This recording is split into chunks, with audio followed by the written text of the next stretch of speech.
contextos. La voz de los protagonistas. Contacto telefónico. Así es, Suni Areli Villajuárez es investigadora del Centro de Investigación Económica y Presupuestaria. Suni, buenos días, gracias por acompañarnos aquí en Contextos. Te saludamos Marcela Pámanes, Diana Torres y Juan Ceballos. Hola, muy buenos días, Juan, a ustedes y a todo su teleauditorio. Y bueno, pues sin lugar a duda, toda una sorpresa resultó esta investigación, resultó para el auditorio y para los mexicanos los resultados de esta investigación del Centro de Investigación Económica y Presupuestaria en el análisis que revela que la Secretaría de Hacienda anunció recortes a rubros inexistentes. ¿Cómo es posible hacer eso, Suni? No hay quisiera que antes pusieras en contexto al auditorio. ¿En qué consisten estos recortes a rubros inexistentes? Bueno, Juan, aquí hay que mencionar, dentro del contexto, es que pues tenemos que reconocer que la época de abundancia petrolera y de abundancia de ingresos pues ya terminó, ¿verdad? No, difícilmente vamos a volver a ver un nivel de producción con una demanda a precios más arriba de $100 por barril nuevamente y no vamos a tener mayores ingresos hasta que no exista una nueva reforma fiscal. A raíz de eso es que la Secretaría de Hacienda este año ha anunciado de manera preventiva dos recortes, uno en febrero y otro pues al pasado mes de junio. Estos recortes en suma son 164,000 millones de pesos, que representan como el 3.4% del total del presupuesto aprobado. Cuando el Centro de Investigación hace su repaso para ver en dónde exactamente estaban los recortes, a través de las bases de datos que tiene Transparencia Presupuestaria, lo que encontramos es que hay recortes en rubros que no existen en la base del presupuesto aprobado que se hizo en noviembre, que se hizo en noviembre-diciembre del año pasado. ¿Qué es lo que sucede con esto? Bueno, lo que pasa es que la Secretaría de Hacienda tiene la capacidad, a través de la Ley de Presupuesto y Responsabilidad Hacendaria, de hacer modificaciones al presupuesto después de que ha sido aprobado. Entonces, ¿qué es lo que pasa? Pues que cuando se aprueba el presupuesto, existen algunas unidades que se les asigna el presupuesto, pero que después van a ser modificadas sin tener que pedirle permiso a nadie, ni siquiera al Congreso de la Unión. Entonces, pues bueno, eso es lo que se ve reflejado en el análisis y a fin de cuentas, pues como tienen el derecho de hacer estas mismas modificaciones, pues en ocasiones un presupuesto que había sido aprobado para subsidios se vuelve en un presupuesto aprobado para servicios personales por las mismas modificaciones que permite que la Secretaría de Hacienda haga. Y bueno, esto es lo que vemos reflejado en la investigación que publicamos el día de ayer, antier por la noche para ser exactos. Y pues bueno, justo lo que intenta el Centro de Investigación Económica y Presupuestaria es aportar a la discusión, a que se aclaren las cosas y bueno, tal vez deberíamos ser más cuidadosos o pedirle mayor rendición de cuentas a la Secretaría de Hacienda cuando hace este tipo de modificación.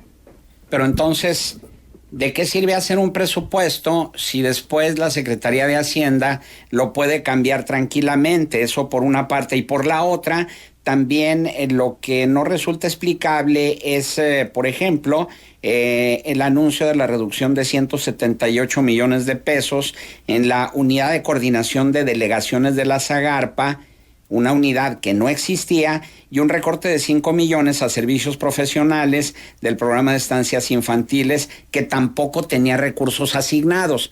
A ver, ¿qué fue lo que sucedió? Que en el presupuesto original no tenía recursos asignados y luego después Hacienda lo reformó y sí le dio recursos, así como sí creó esta unidad, ¿o cómo se explica eso? Porque esto también hablaría de falta de previsión, ¿no, Suni?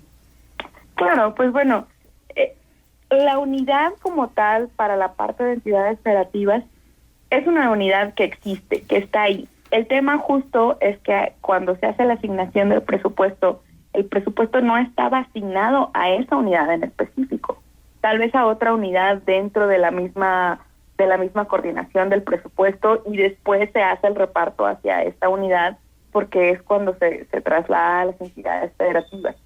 Entonces, pues como lo mencionas, Juan, aquí el tema es que necesitamos hacer un presupuesto con mayores previsiones, con mayor transparencia, y que las modificaciones que hace la Secretaría de Hacienda, pues entendemos que hasta cierto punto tendrían que ser aceptables, pero no tan libremente, tal vez.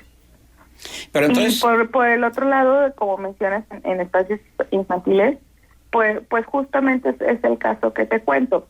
Pasa de una bolsa destinada a subsidios para pasar a otra bolsa dentro del mismo programa por las modificaciones que prevé la Secretaría de Hacienda, que tiene la facultad de hacerlo, pero que una vez más, pues bueno, tal vez estas en este momento fueron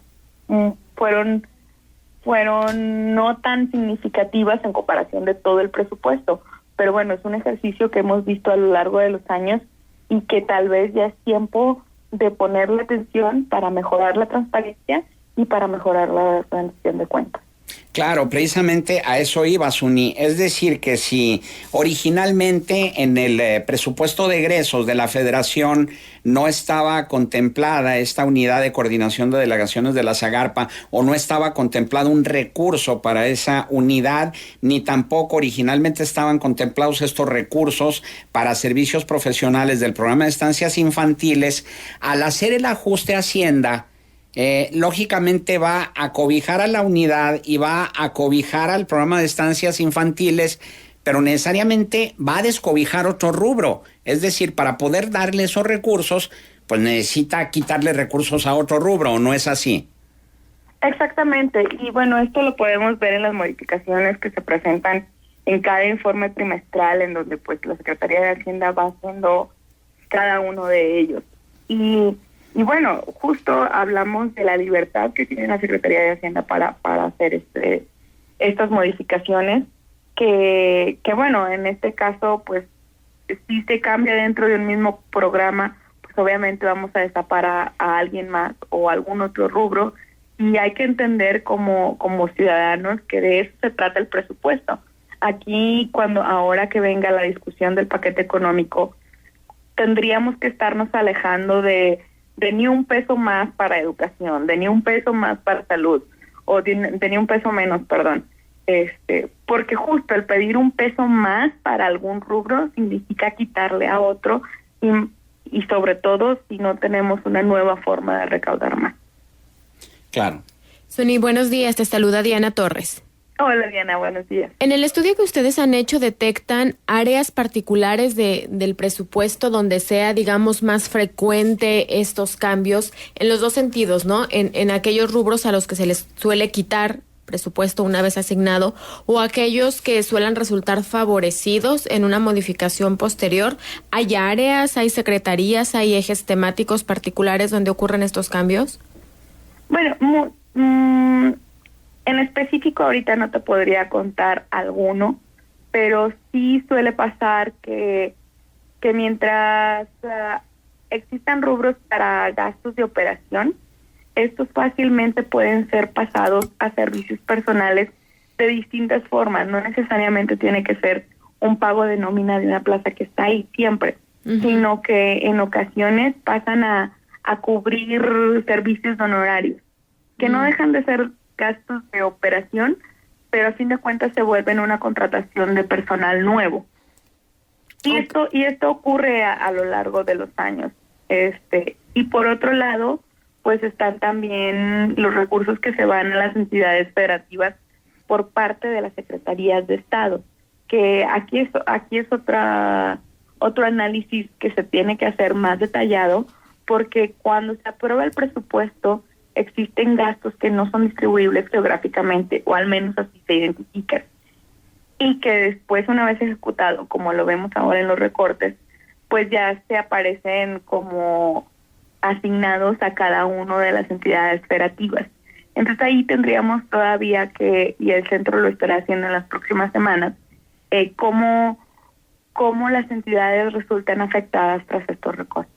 Sí, justo esa iba a ser mi siguiente pregunta, ¿en qué medida afectaba a las entidades y en qué áreas? Pero bueno, déjame entonces preguntarte, ¿en qué medida se afectan los presupuestos operativos no solo de las entidades, sino de las propias secretarías o algunos entes particulares, en la medida en la que al haber estado ya asignado, pues lo tenían considerado dentro de sus planes de operación y finalmente son recursos que no llega? ¿Cuál es la figura que se usa para ajustar luego también los planes operativos de las dependencias? Bueno, aquí son distintas clasificaciones y justo, el capítulo 1000 regularmente es para servicios personales, el capítulo 3000 son gastos operativos, el capítulo 2000 son de materiales y suministros. Lo que recurrentemente pasa es que se pasa de capítulo 2000 a capítulo 1000 o de capítulo 2000 al 3000 y son de las cosas que tienen la facilidad de hacer la Secretaría de Hacienda a través de las atribuciones que le da la misma ley. Uh-huh.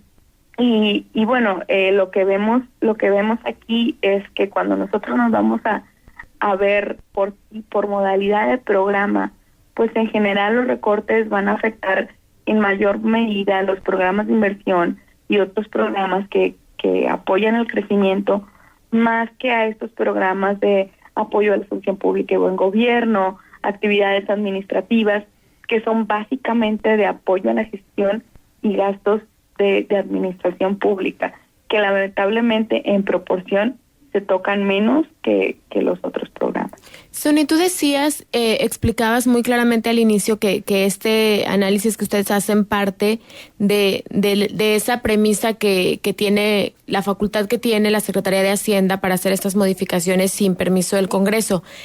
Yo te diría, no está obligada a pedir permiso, pero está obligada, o por lo menos hay una rendición de cuentas respecto a los argumentos de por qué hacer esas modificaciones. ¿Se conoce finalmente, no sé, la estrategia operativa a la que obedezcan estos cambios o son decisiones discrecionales? Dijéramos que de alguna manera las podemos conocer dentro de los informes trimestrales, pero esto es una vez que ya se hicieron. Entonces, pues no, por lo mismo que tiene la atribución, pues no hay una rendición de cuentas o no hay una autorización por parte del Congreso que a fin de cuentas es el responsable de aprobar el presupuesto. Y las razones pueden ser muchas. Y es por eso que también dentro por parte del colectivo de presupuesto sostenible del cual somos partes, pues estamos buscando que la Cámara de Diputados tenga una mayor capacidad técnica justo para poder responder a estas modificaciones y que exista una mayor rendición de cuentas. Sí, porque hay una comisión de presupuesto en el Congreso que se supone que la Secretaría de Hacienda debería hacerle ver de esos cambios y sobre todo decirle el porqué de esos cambios y que en un momento dado pues no le estén ustedes haciendo la chamba a la Auditoría Superior de la Federación, ¿no? ¿Qué es lo que están haciendo en este momento? Pues bueno, creo que sí es responsabilidad de la auditoría, pero cabe mencionar que la auditoría, pues todo el análisis lo va a hacer una vez que termine de escogerse el presupuesto y tal vez los resultados lo conozcamos 2 años después de que ya se ejerció el presupuesto, ¿verdad? Exacto. Creo que como ciudadanos y una de las tareas del Centro de Investigación Económica y Presupuestaria es justo poder aportar al debate, poder tener un mejor gobierno y aportar a la demanda de una transparencia y una mejor rendición de cuentas para que toda esta información sobre presupuesto y gasto público, que a fin de cuentas es el dinero de todos los ciudadanos, pues sea accesible, sea entendible y sea comprendida por todos los mexicanos. Claro.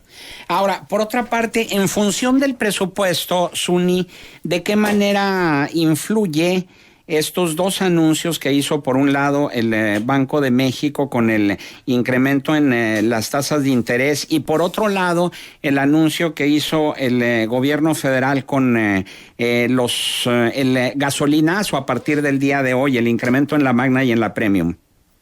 Pues bueno, hay que entender que son 2 tipos de política diferentes que utiliza pues el gobierno y cualquiera de los gobiernos en el mundo.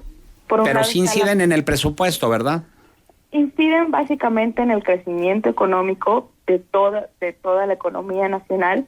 Sí. Quien incide directamente en el presupuesto, pues es la política fiscal, que por ese lado pues van los gasolinazos, que bueno, no habíamos tenido uno en el año. Y justo pues todavía ver los efectos de la reforma energética es un periodo corto. No han sido las inversiones que hubiésemos esperado a raíz de esta reforma, y por eso es que los precios pues bueno, pueden todavía seguir subiendo. Esperemos que no. Y por el otro lado, pues la política monetaria que se está implementando, pues justo es responder a los mercados internacionales, tratar de que los capitales no se vayan al aumento de la tasa de interés, y bueno, con esto poder blindar a la economía nacional para que el impacto en el crecimiento económico no sea tan grave. Bien, maestra Suni Arely Villa Juárez, investigadora del Centro de Investigación Económica y Presupuestaria, nuestro agradecimiento por tu valiosa participación aquí en Contextos. Un saludo a todos. Buenos días.